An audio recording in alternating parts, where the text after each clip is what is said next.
Hey, what it do, man? It's Hood Scout back for another Hood Scout High School football show, man. It's like my second or third episode. Today, man, I got a special guest. I got a coach of a big time program, or he gonna take it to big time heights. Um, a guy that I'm gonna really let him introduce himself. But I thank him for his patience because we've been on here about 30 minutes trying to get out these kinks of this technology stuff, but we good. And I got Coach DeMarcus Harris with me. Coach, introduce yourself. Tell the people who you are. Man, DeMarcus Harris, head football coach, athletic coordinator at Mesquite High. Man, I'm happy to be here.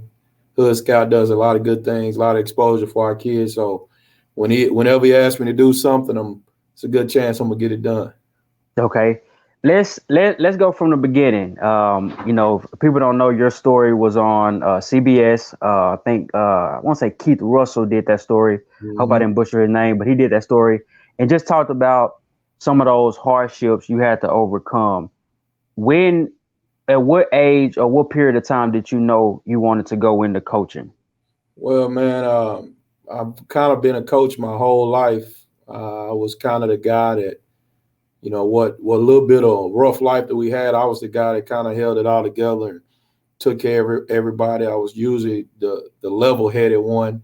Um, so I just knew, man, through this game and being a part of a team and being a part of that family, saved my life. So I'm just trying to give back to everybody else. So you want me to talk about my life Yeah, or just I want you to talk about um so you played high school ball. Was that in Pittsburgh, Texas? that was, man, that was. So Okay, now talk about that and then kind of we can go from there. okay, well, yeah, I played at Pittsburgh, man.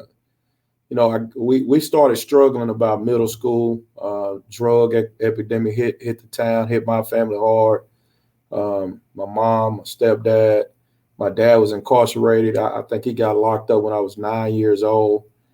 He was actually at the first time ever seeing me do anything was 2 weeks ago versus Heath. So Oh wow. that was exciting for me, man. It was a big time. You're talking 30 years later. Here's my dad. Shows up at the game. I got a great relationship with my mom and dad, but um, rough, man. I was homeless. I lived from house to house. I lived with friends all throughout high school. Man, I got kicked off of every team I ever played on except my senior year. Oh wow. Man, just because I had a problem with authority. Here's a kid, I'm seventh and eighth grade, raising myself. I'm out. I don't have a curfew. I'm out 7, 8. I'm out really 2 or 3 o'clock in the morning. Don't really have anywhere to go. And then my friends around town started, hey man, you can stay at my house, and you can stay at my house, and you can stay at my house, and um, it ended up being just a good deal for me because it ended up being like my brothers and like my family. But man, the first time I had my own bed, I was a freshman in college. Man, the first time I Hmm. was sleeping in a bed, I was on people's floors and couches and all those things. But man, I always had a good spirit. I always had that fighting spirit too, that it was gonna get better. What I Hmm. mean? Let me just keep going. It's gonna get better. I made good grades in high school, just because I was super competitive. I had one of the highest scores on the SAT. I ended up getting an academic scholarship to one of the best schools in the country, Austin College, which is like Harvard, Princeton, Yale. Oh, you cut out, coach. Um, Okay. got you. You got me. People are here to help me. They're not out to get me. And then the blinders kind of came off when I went to Austin colleges that these kids were the same age and they've had some different experiences. But there's a different way of life, man. All I knew was the hood. I knew about hustling. I knew about the cars, the flash. I knew about that. I didn't even think about going to college. I knew I was gonna go pro in the hood. You Hmm. know, everybody knew me. Go ahead. Let me stop you real quick, coach. So because who knows, this might be a listener that listens to this from out of town. When they hear Pittsburgh, Texas, where is that? Is that like a smaller town? Kind of, you know what I'm saying? Because they might not have ever heard of, they've heard of Pittsburgh, Pennsylvania. They might not Yeah, have heard of Pittsburgh, Texas. that's right. I don't even know what Pittsburgh, Pennsylvania is about. I know where Pittsburgh, Texas. We call it Pittsburgh, America, man. Okay. No H Mm-hmm. It's Pittsburgh, no H. Small town, 4,072 people. And you would think it was a small country town, but it's a lot going on in that town, man. You can get yourself in trouble like you're in Compton. You know what I mean? Okay. Yeah. There's some dudes out there like that, and it's one of those towns that if you're not careful, you'll get stuck, and get a Okay. case, and you'll be fighting charges, and you won't be able to get out, and that cycle kind of just continues with your family, and you're not gonna get out of that place, man. But if you can get out, and we've got a lot of guys that got out, we got a lot of head coaches, man. At one time, per square area, Camp County, Pittsburgh, Texas, was the richest county in the world. Wow. We got like NFL guys. Bo Pilgrim's there. He was a billionaire at one point. Pilgrim Pride. Pilgrim Pride, man. But he's got a mansion in Pittsburgh, Texas, man. Carol Wow. Shelby Mustang, Pittsburgh, Texas. Okay. The Ezekiel airship, the first airplane, they don't get credit for it. The Wright brothers get credit for it, but Pittsburgh, Texas. Cavendish Boots, Pittsburgh, Texas. Oh, The wow. first guy to ever spike a football, Pittsburgh, Texas. Homer Jones. He lived right down the street from my mother-in-law. And so it was one of those towns, man. It just kind of had that just a little bit of everything. You could get country, you could get hood, you can get good, you could get bad. Mm-hmm. And you just, I was fortunate enough, everybody would say, hey, man, that's that little smart dude, man. Y'all don't, they never gave me, never forced me to or try to tell me to sell drugs or any of that. They helped me out and kind of the older guys kind of kept my nose clean and kept my hands clean. And that kept me, pushing through the times, the hard times. And man, I like my city, man. My city loves me, and I love my city, man. I love Pittsburgh, Texas. So Yeah.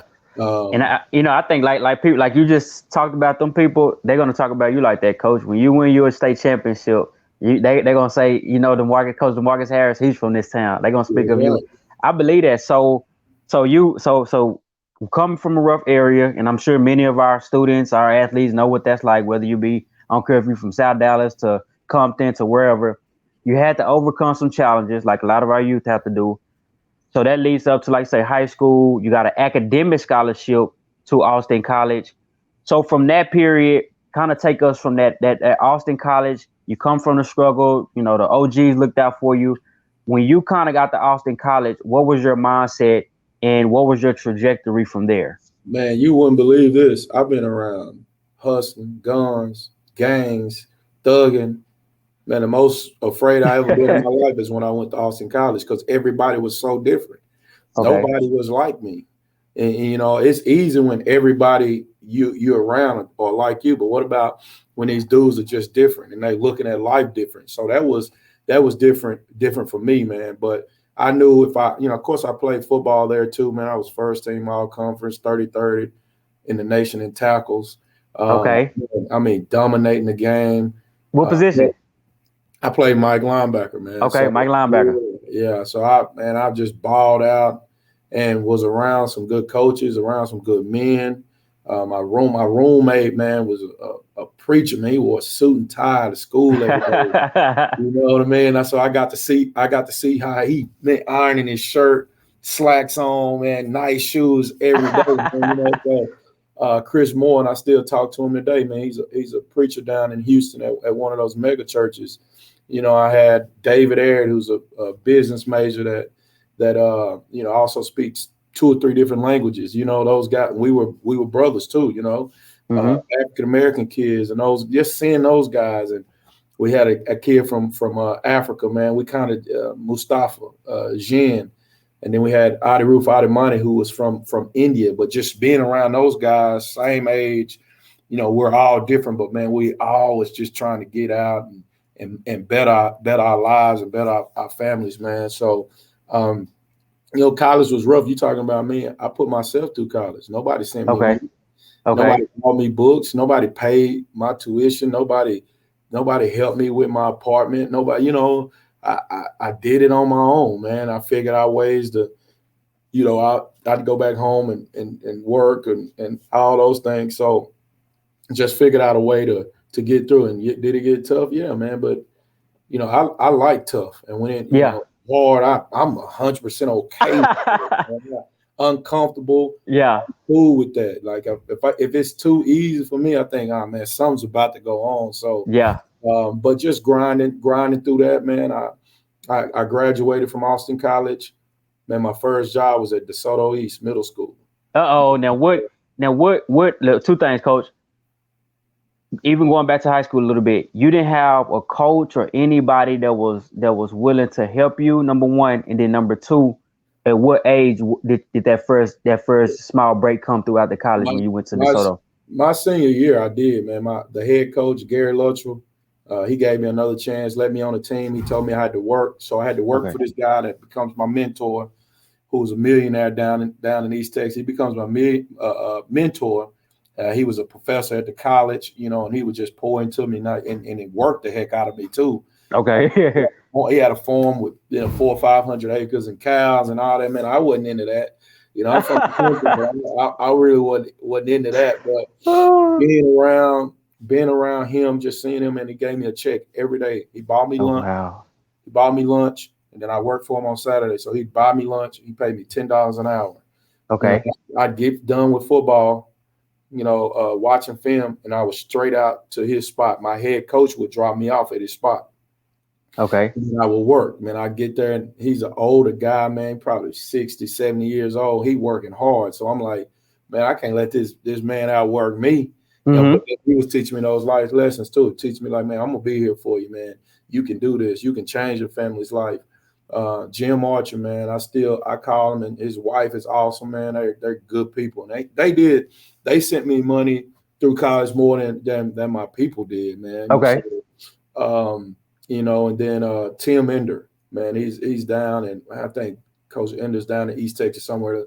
I can't think of he's at a little small town now, but Mm-hmm. he was a basketball coach at Pittsburgh. Him and his wife, art teacher, Karen Ender. Man, just you can do it, man. He was the guy that took me into the bank and was like introduced me to some loan officers. And like, man, I didn't have a car, so I had some money. He was like, man, go up there, tell them I sent you, and I still deal with that bank today because of him, and I still talk to him. I go to his house when I go to East Texas. Oh wow. But it was me starting to realize like they're here to help me. They're not Mm-hmm. get me, and it was a lot of it was me just relating to authority. I struggle with that. Here I am, you're talking about considering myself grown since 6th, 7th grade, So that was rough on me. But then, getting through and people believing in you, pushing through, and then my first interview ever was at a middle school's crown over that fed in the Dengar. So I had the choice between Dengar feeder and DeSoto High's feeder, right? Okay. Dengar had just opened, right? So Uh-huh. who do you think I chose? DeSoto. I chose DeSoto, right? And then Yeah. I think God gets like, Now what age was you, coach, at the time? What age was you? man, How old I were you? was 23. Okay, 23. So this for y'all young coaches, listen up. Yeah, So you was 23. 23. Man, I at middle school, just got to get my feet wet. Learned a lot. I got to see Von Miller and Cyrus Gray and Tony Gerard Eddy. All those guys were NFL guys that were on the varsity team at DeSoto. So, got to be around that. But I also felt like I could coach on a high school level. I wanted to coach on a high school level. I've always been a student of the game, loved the game, understood stuff, and then that's how I played. That's what made me so successful because I studied the game so much. And so, man, after that year, I go to Dallas Hillcrest. All right, I Okay. spend like 3 or 4 years at Hillcrest.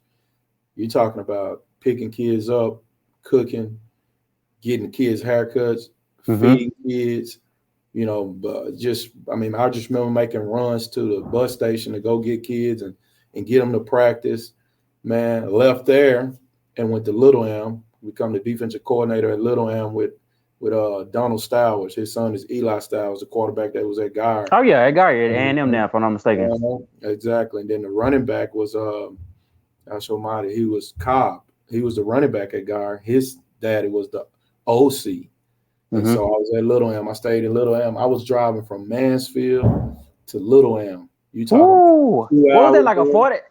That's a drive. 2 hours there, 2 hours Nice. back.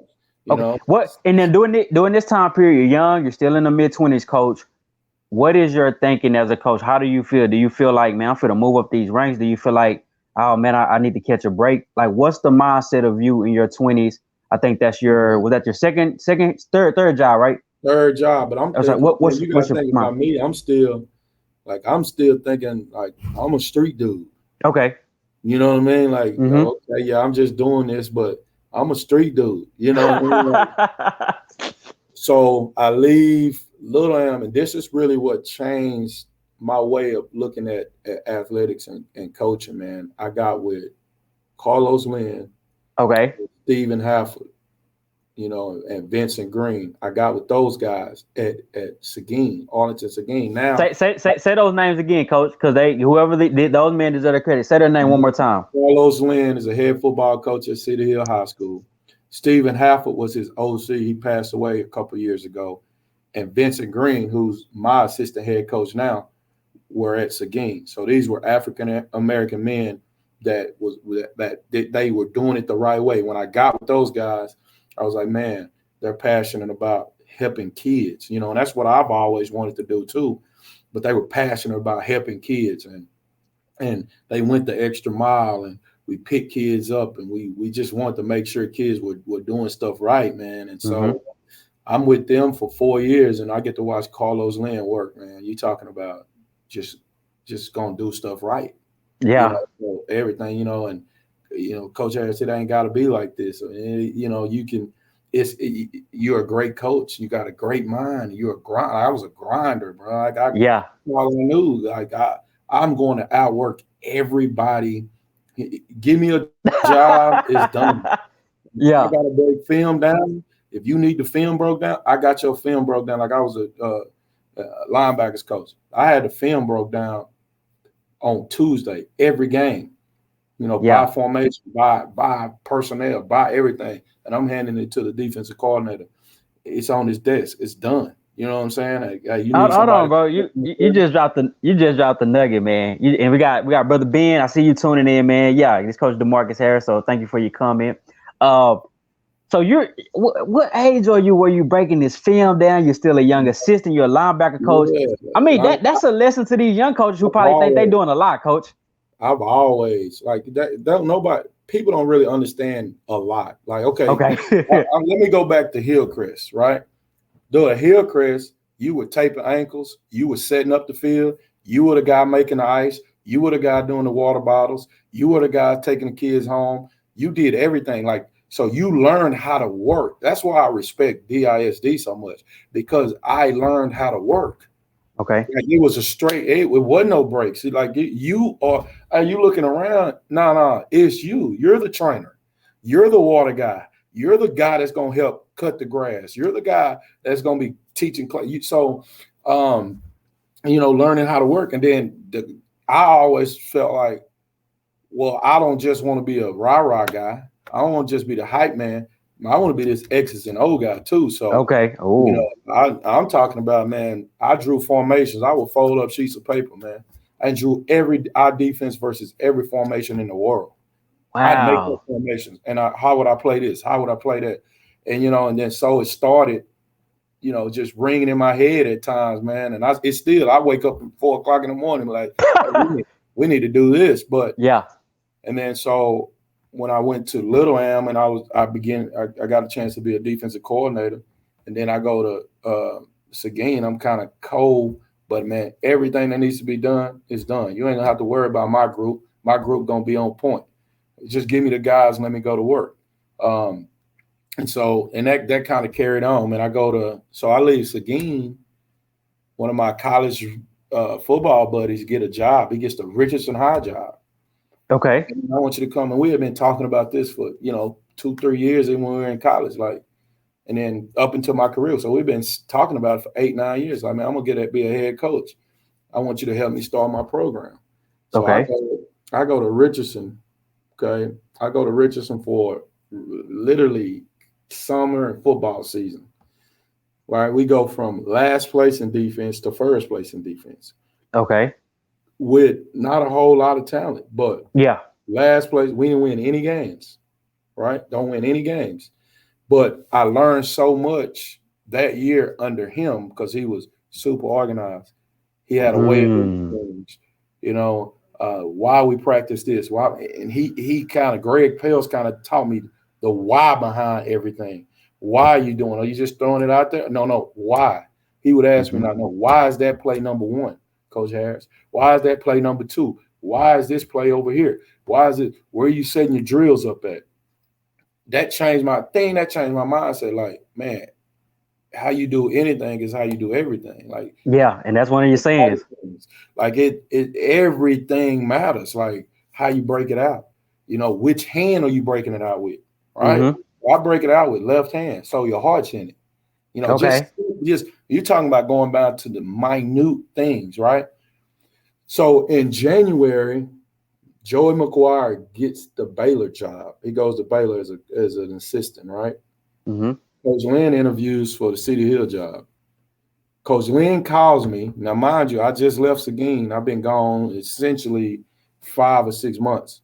Okay. Okay.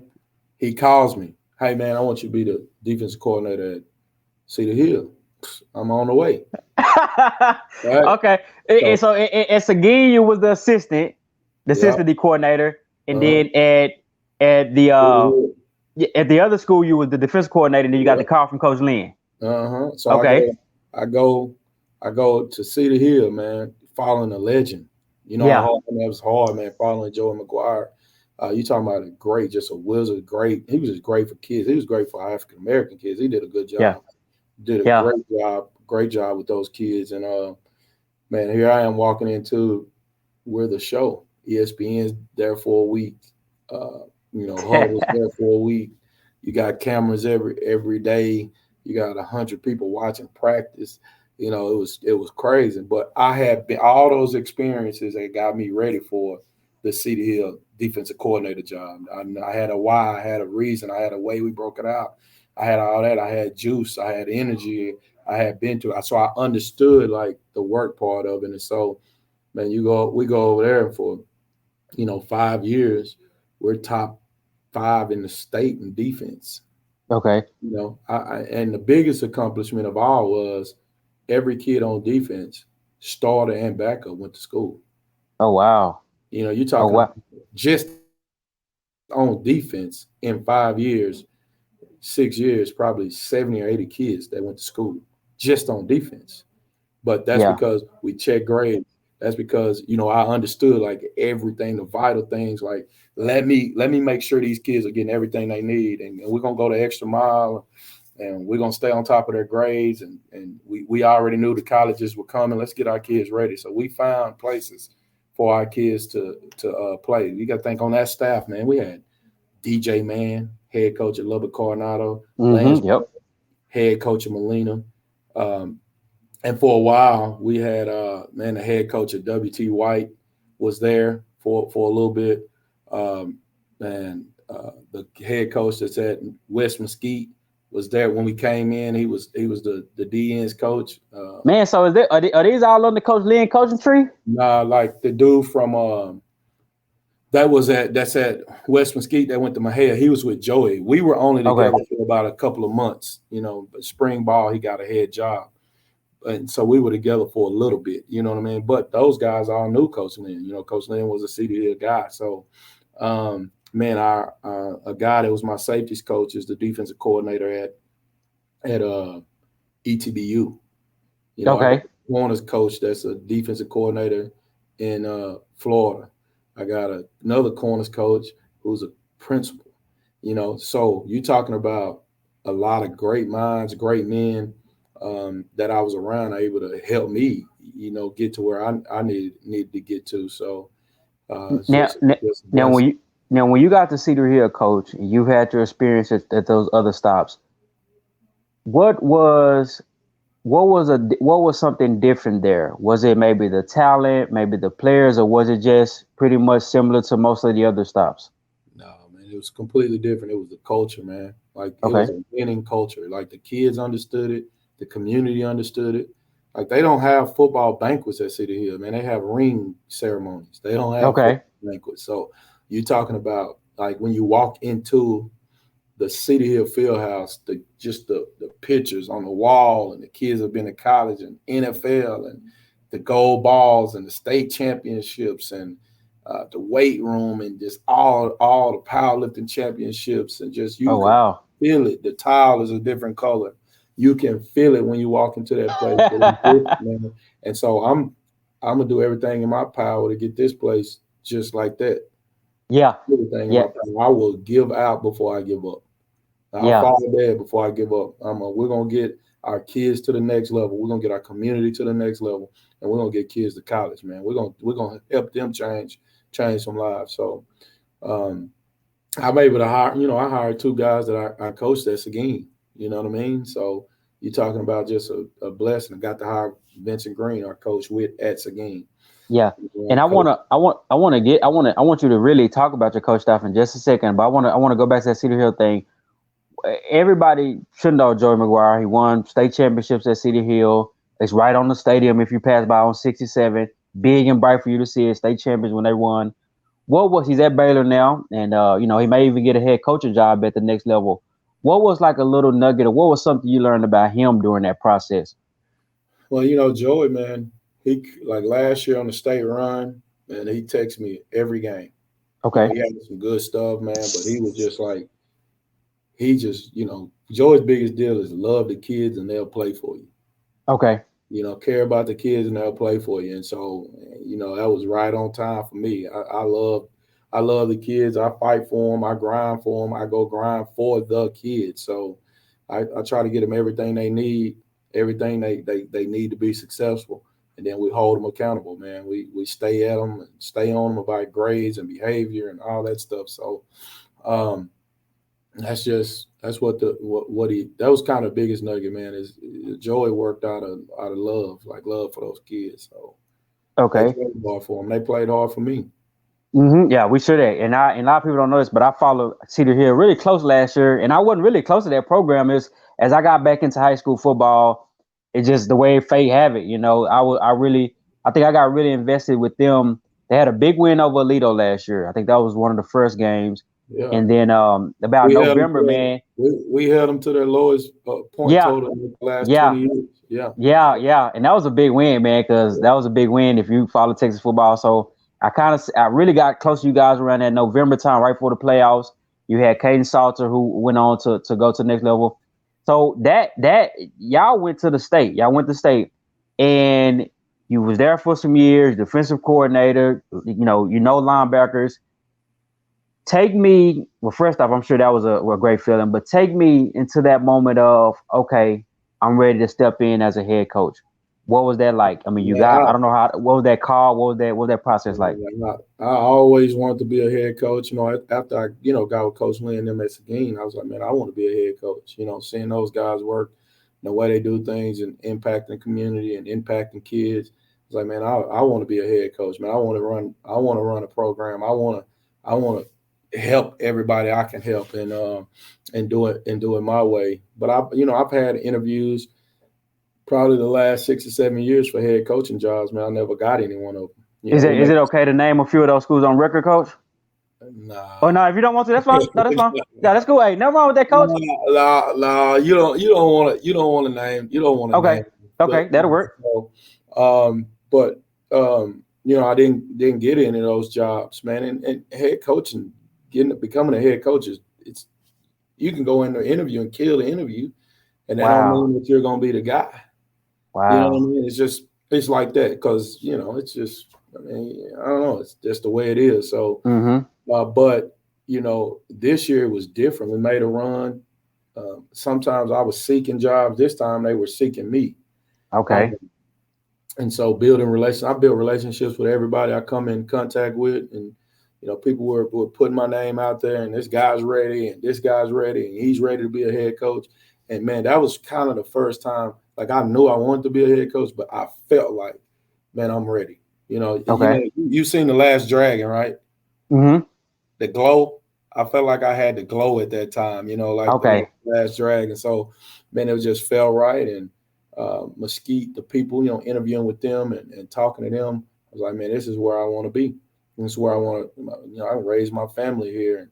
And they're going to help me. They want me to be successful, and they love what I'm bringing to the table. And there wasn't any question about that. And I like working for people, not places. So, Cody Groves, I'm in. Let's go. Let's go get it. So, great move, man. We got this program moving in the right direction. We got a chance to play for third place this week, and then we're in the playoffs. So, we're moving in the right direction. We're just going to get better. Yeah, and for people that don't know, Mesquite, Mesquite won a championship. What would you say, Coach? That was 01, 2001? 2001. Yeah, so that was about 20. Yeah, so that was about 20 years ago. So it's to me, and I told Coach this, I said, man, it's almost like a sleeping giant. You know what I'm saying? Because I think you can. I won't even say what I said in totality because it's gonna come to fruition. But I just feel like you could build that program up to become a winner. You know what I'm saying? And because you guys have talent, many people, this Texas high school football landscape, and I'm just gonna be honest, a lot of people when the school is dormant, they go in and raise talent, but that's not gonna happen. Coach, if you're a feeder system and your high school is Mesquite, coach is gonna get you right. So you took over the job, Coach. Speak on the support. Speak on the coaching staff. What was your goal of? Let me go hire this coach. What was you looking for? How did you begin to build your staff? Man, just over the years, the relationships I built with people. But I want to make sure I got some coaches that were about kids, not about egos, not about themselves. Coaches that are here for kids, that understand grades, that understand behavior, that understands discipline. And knowing that those things are going to help us win football games, man. We'll win football games because we're better people, and that's why we're winning. Our kids just do better. We had 100% passing for varsity football. I mean, that hadn't happened anywhere I've ever been. That's huge. Going out, of course, Vincent Green was the first guy I hired as my assistant head coach. I had been with at Arlington Seguin. And we had talked about this for years. I mean, I went and hired Eric Shun, who was my special teams coordinator, who was the AD at Joshua. So you're talking about him helping me. He's been an AD. That's my first job. Hey, coach, you need to do this. This needs to get done. This needs to get done. And so, getting that stuff done. Then we got Yogi Gallegos, who had won a national championship at A&M Commerce, who was at Commerce High School at the time. So we got him. We got Desmond Ferris, who was a great O-line coach, he was a college coach, O-line guy. We got Zach Collins, who's he's also coaching the O-line, a young guy that trains O-linemen. Got Quentin. Shout out to Zach. Yeah, Quentin. Yeah, I coached up at Seguin. You're talking about a great coach, man. Corners coach, he's amazing. I got Coach Roark, who was my safeties coach. Shout out to Coach. Yeah, he's my guy. That's the defensive coordinator now. We got Danny Johnson, who have been, at DeSoto and Cedar Hill, North Crowley, who have been around these types of kids, and just a great man and great for kids. And then, I got Tedrick Burns, who's from Pittsburgh, Texas, that was a holdover from the last staff, so we kept him. And then what position he coaching, Coach? He's coaching the corners, and he's my freshman defensive coordinator. Okay. Young guy that's getting it done, does a good job. And let me see, I want to make sure I don't leave anybody out. Oh man, Joseph Judy, D-tackle. He's a lot of energy. Young guy, was up and coming, man, does a good job, great technical guy. But look, me talking about Doug goes over and beyond for his group, man. He'll pick them up, he'll feed them, he does everything. So he does a good job. We got Jeremy Hernandez, who's a Mesquite High legend. We got Reggie Fish, who's a Mesquite High legend. Keeping those guys on staff was a good move. They're doing a great job. They're growing as coaches too. So, and that's what it's about. Everybody growing and getting better and getting after. And then we hired Reese Shelton was a holdover. He was our freshman head coach, and then Jordan Foster's our freshman. Great guy too, man. Football, baseball guy. So got a great staff, and I didn't want to rush my staff. I wanted to make sure I got the right pieces, and that's the reason we're having the success we're having. Part of it is because I got a great coaching staff. Okay, and we're coming up on almost 40 minutes, so I'm gonna get ready to let you coach. We've been rolling, talking for a long time. Let's end with this, Coach. Where do you want to take this program? Whether it be facilities, whether it be where do you want to take this program, and then offer some words of encouragement to a young guy getting into the profession. Okay, man. I wake up every day and my goal is for this program to be, and it's all sports, but this Mesquite High's program and feeder programs to be the best program in the in the country. Okay. And so every day I'm at it like that. So, and that's just the standard that we've set. We're gonna have one of the best programs. People are gonna come. They're gonna see it this year. We're gonna have 15, 16, 17 guys go to school because we busted our butt for them and grades, and they're doing their part. So, but for a young guy getting in, get past, because a lot of people fizzle out at about 5 years. Okay. But you have to every day understand your why. Why are you coaching? Mm-hmm. Why are you coaching? You're coaching for kids. You're coaching to coach kids. If your why is something else, get out. Okay. You're in the wrong. You're in this business. You're in the wrong business. This is a kid business. Get the kids right, Mm-hmm. right? And if your why is all about the kid, how can I grow kids? How can I help kids? How can I love kids? Then you'll be all right, man. You'll never burn out. And that's what I got for the young people. Wow. Okay, guys, if you heard it from his mouth, man, a great, man, almost an hour interview with Coach Harris, the Mesquite Skeeters head coach. This team is going to the playoffs, and if I'm not mistaken, last year they did not go to the playoffs. So you're seeing dividends right now. They got a bright future, and be on the lookout for the Mesquite Skeeters. Coach, you know how I feel about you. I'm so grateful that you joined me, man. I feel like this won't be the last time. Even though we had some little issues as far as technical, I said, man, this is gonna be epic. I just knew it. I said this is gonna be epic. I got a fighting claw to get Coach on here. And Coach, one of his sayings is, "How you do anything is how you do everything." So, Coach, thank you, man. You know I'm gonna be at those playoff games, and much success, brother. All right, man. Appreciate you. Okay, take care. All right. Bye-bye.